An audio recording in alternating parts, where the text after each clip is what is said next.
శ్రీ మహాగణాధిపతయే నమః.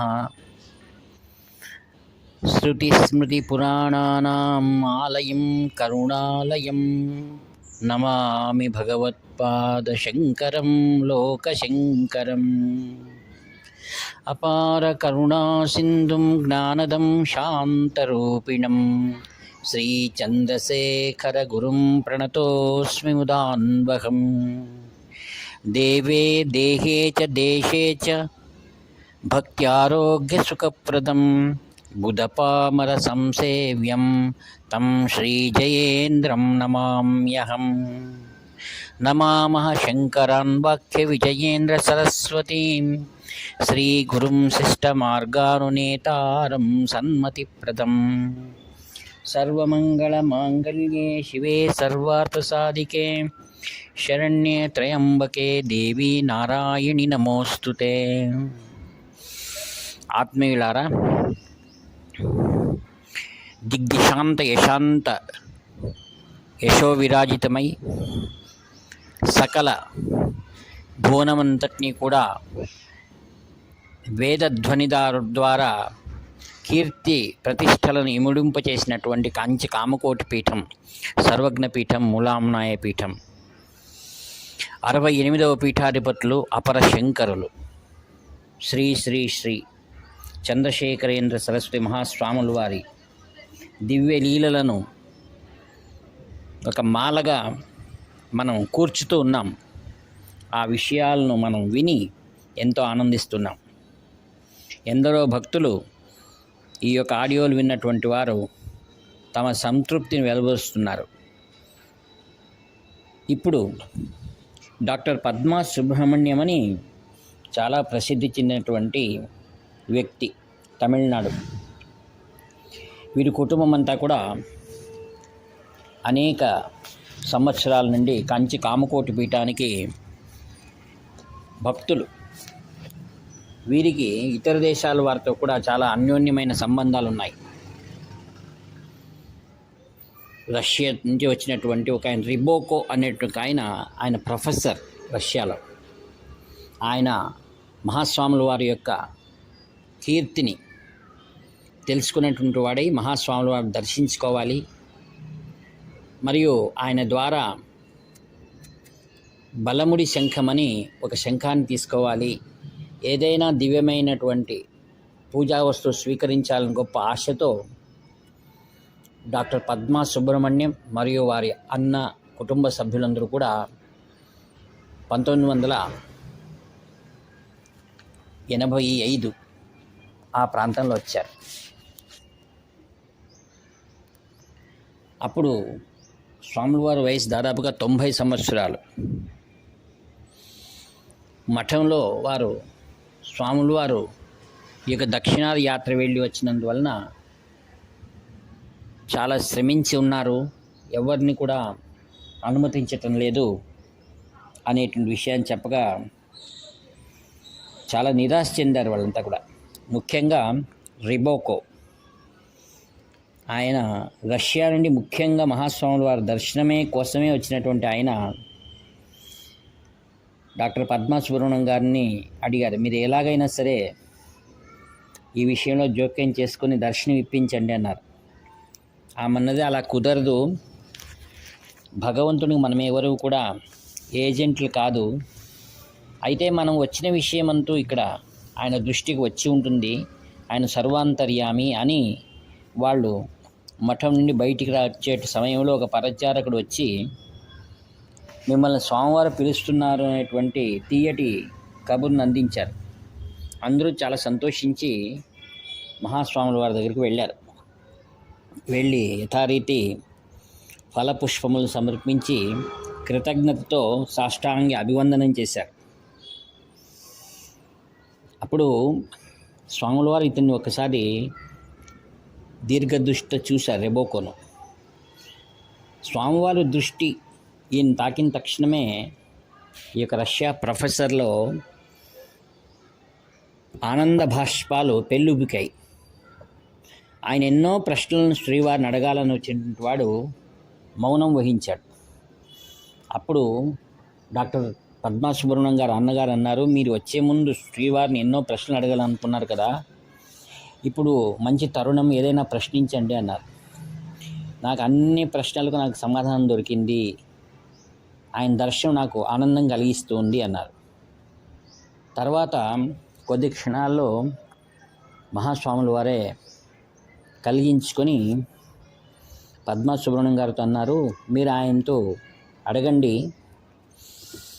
రష్యా దేశంలో నార్త్ పార్ట్ అక్కడ ఎక్కువగా సంస్కృతం నిజమేనా కనుక్కోండి అన్నారు.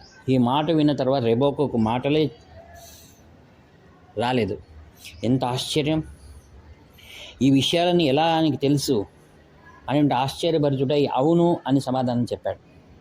అప్పుడు మహాస్వాముల వారు చెప్తారు, ఆయనకి ఏమైనా కారణం తెలుసా అన్నారు. తెలియదు అన్నారు ఆయన. అప్పుడు మహాస్వామి వారు అన్నారు, అది పూర్వంలో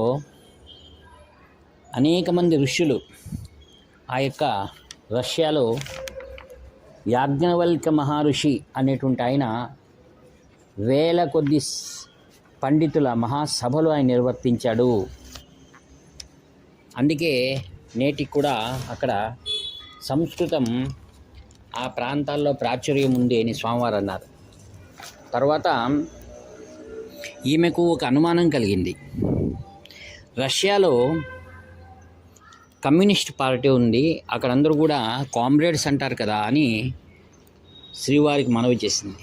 అప్పుడు స్వాముల వారు అన్నారు, రష్యా భాషలో కామ్రేడ్ అనగా తవ ఋషి అని పేరు అన్నారు. మరి ఏమన్నారంటే, ఈ రిబోకోని చూస్తుంటే ఒక ఋషి మాదిరి కనపడటం లేదు అన్నారు. ఆ తర్వాత రిబోకో మరొక్కసారి సాష్టాంగ దండ ప్రణామం చేసి మహాస్వాముల వారు అనుగ్రహిస్తే నేను హిందూ ధర్మాన్ని స్వీకరించాలని అన్నాడు. స్వాముల వారు మందహాసంతో, అవసరం లేదు, నీవు మనసులో హిందూ అని గుర్తించుకో చాలు. ఈ విషయంలో ఉన్న వారందరూ హిందువులే.